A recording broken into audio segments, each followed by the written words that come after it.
Okay. Take some questions. Yeah.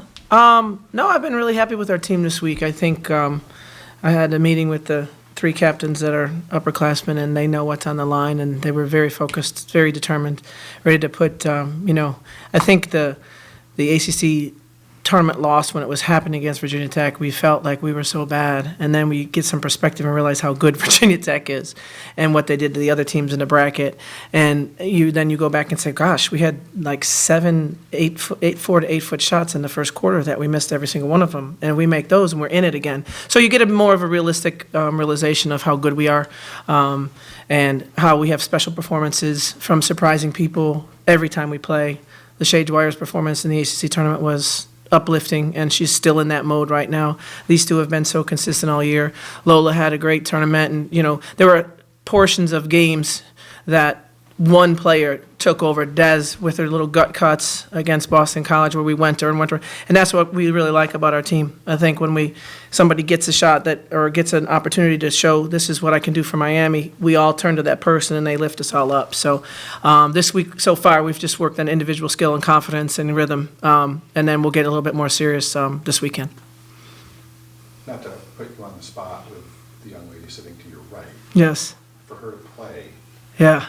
not to get into the specifics of it all, but what did it mean that, Well, people would have tapped out? Great question. Yes. And I did not expect Destiny to play based on the information I had in the morning, based on the conversations I had with her in the hospital, where she was until 2 o'clock on the day of the game. And then we were doing a walkthrough, and she came walking in, and I was like, I'm surprised. And she says, whatever it is, I'm going to try to play. Like, I'm going to play. And I said, you're Destiny freaking Harden. And I wouldn't expect anything less. But if you thought that was 100% of Destiny's ability out there, it wasn't even close. But it's 100% guts. That's all she had in her, because she didn't have any energy or any fluids. Again, not to get too into what you were going through, and it's kind of obvious, but in your words, why did you decide to play? For my team, and that's just it. For my team and the coaches, and just be a hard player. They need me, so I gave it my all. Went out there. How much did it pick you guys up that Des went out there and gave it her all that day? Well, this whole year, even dating back to last year, Des has always been that special player. Like, she brings that special energy, whoever she plays with. And whenever we see her struggling, it's hard for us to see it because we've been through it the whole last year when she was injured. And every time we see she's struggling, but she still wants to come out, like, it gives us a special lift, a special energy, knowing, yeah, she's doing this because of us. We have to have her back. Let's just carry on what she does for us. We try to be what she is to us every time she struggles. Down the road at the little NBA team we have in town, they talk about culture. How much of all of this is the culture that you've... It's always on the leaders, yes. And the meeting I had with Karla and Lola and Destiny yesterday was awesome. Awesome. They are locked in. And that's, you always, as a coach, you go through however many years you've been coaching. It's always someone's first year and it's always someone's last year. And that is the bookends on me and my emotional giving. What I can give to this team is it's always about, it's so-and-so's first year and it's so-and-so's last year. And it's not about me. And for those 3 to need and ask for great leadership, and for us to say to the 4 of us, hey, if we're not pouring in, if we're not checking each other, if we're not demanding the most, this team's going to be very average. And you know what? We're very good when we're playing in an 80 to 100% zone. But if we look for excuses, and that's why I didn't mention anything about Destiny, because that's culture too, right? You don't go into a game saying, oh, by the way, if we don't play good, Destiny Harden's sick. Like, that's not what we do. And I think I mentioned it in the post-game press conference, but it's not an excuse. We also had a player whose grandfather passed away and found out about it 2 hours before tip-off on Thursday, who she basically grew up with. So we had a lot going on our team. But you can't ask for a next man up mentality and then not be prepared for it when it happens. And so that's why, like you talk about Lachey Dwyer, she was playing inspired because of the passing of a grandfather of one of her teammates.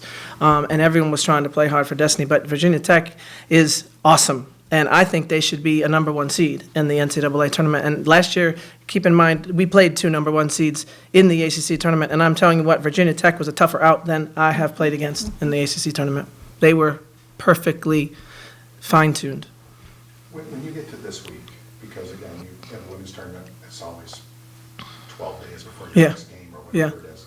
How valuable are these practices when you don't know, and you don't know who you're gonna play, but, so you get to work just on you? Yes. And you don't have that any other time in the year Right. since October. Yep. How valuable are these? It's great. You come back, and I have my coaches do a report, and I'd say spent all of Sunday and all of, well, not all of Monday, I had a lot of meetings, but a Monday, yeah, doing a list of to fix. Like, it's not a to-do list, it's what to fix. And the things that I had to fix, then I end up saying, okay, because of that, we're doing this drill, and we're doing this drill. But it's been nice because the players are like, oh my God, like, I'm like, you're really off balance on this move, and you know what, you're shuffling your feet. And after 2 months of, like, every possession meant everything in the world, and I'm telling you, like, I've never been through a gauntlet like this, and I've been a head coach for 22 years, 18 of them in the nation's best conference. I have never gone through a gauntlet like this conference was this year. There have been special teams at the top, but there has never been every single possession of every single game. If you aren't paying attention, you go home with the loss. And it has every game. There was never a time to say, hey, Des, look, we're up 20. Try this thing we've been working on in practice. Or, hey, Karla, why don't I play you at the 4 spot just for fun? And I've always done that, and I always experimented. And so that's what was so hard on this team, and why I have so much respect for my team, is that when it came time to focus and win the close games, we buckled down and we won them. And 12 wins against ACC opponents this year, 3 of them being in the top quad 1, and 1 of them being what I consider a number 1 seed. That is a hell of an accomplishment and a hell of a season so far, and we expect more joy. Carl, how much did the adversity this team went through this year, people being in and out of the lineup, all that, how much did that help this team get to this level of toughness that you guys have now? It certainly helped a lot. And when we came back from last season, we always said we don't want to be close anymore. And I think the adversity that we faced this whole year kind of helped us knowing, oh, nothing's going to be easy, but if we stick together and we stick through it, we find a way to put in someone in the lineup, someone out the lineup, find where everybody feels the best, and knowing our teammates the best helped us a lot coming to like bigger games. And like Coach said, when we came to close game situations, we know this person is good at doing this. We need to find this person doing that. And that adversity and people playing in different spots and trying to battle through injuries and sicknesses and whatever we've been through this whole year really helped us a lot in close game situations. And I think it's going to help us a lot down the road now too. Destiny, as a leader of this team, what's been the biggest message that you delivered to the team in practice since you guys got back from Greensboro this past week?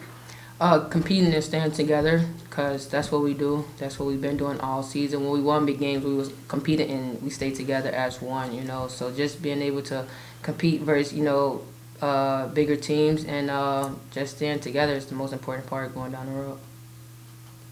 Is it even worth, I mean, can you even get into looking at, there's probably a list of 15 or 20 teams that might be realistic that you would see. Is that too big a window? Or do you start looking at other teams and you wait till Sunday? No, there's too much basketball left to play to figure out kind of the seed line and all that. But in years past, I thought there was a little bit more narrow. But now you got that random the last 2 years with that play-in game, which really skews any guess that you'd make. So you can be an 11 playing a 16, or you can be 11 playing a 7, right? A 6. Six. And so how could you, that's just a random, and then you don't know. I think one of our things too is, you know, as many ACC teams are in the field, and then they try to avoid that first and second round matchup, so your seed line changes. So I think there's years where we've been moved up or down based on not facing an ACC opponent in the second round. So. Yes, Karla, Des, I'm going to jump in and have you talk about the lady sitting in between you both. It is today's International Women's Day. The role model and the example that Coach Meier has been to both of you, what has she meant to you guys personally, to this team, and to this university? I'll go first. Sorry. No, Coach Meier meant a lot. Coach Meier known me since I was like 14, 15 years old, and I'm 24 now, so that's been a long time. No, she's 28. She's lying. Yeah, Check so, the birth certificate. Listen, Coach been like the person that I go to for every single thing, no matter what. If it's something that I can tell her, or if it's something that's joyful to tell her, you know. But Coach always have my back. We always gonna have Coach's back, no matter what. She's just somebody that you want in your corner like forever, and I thank Coach for that. So I thank you, Coach, for that. Oof. A very A very personal relationship. Since I stepped foot on campus, a very family-like relationship. Something I'll always be grateful for you, and I'll never have enough words to say to explain how much our relationship has meant to me. Been with me through my ups, through my downs, through just sitting in the middle of it. It's just such a role model that you can lean on no matter what. You can come in, you can cry in her office, you can laugh in her office. She's just always gonna be her authentic self, and she's always gonna give you the best version that she can that day. And when days are not as great, she has us to pick her up and to give her energy. And our relationship is always gonna mean so much to me, and I'm always gonna be so grateful for you. Thank you. It's awful sweet. Thank you, guys. Is it senior night? What's going on? Keep going. Thank you. Yeah, thank you. So Thank sweet. you. Thanks,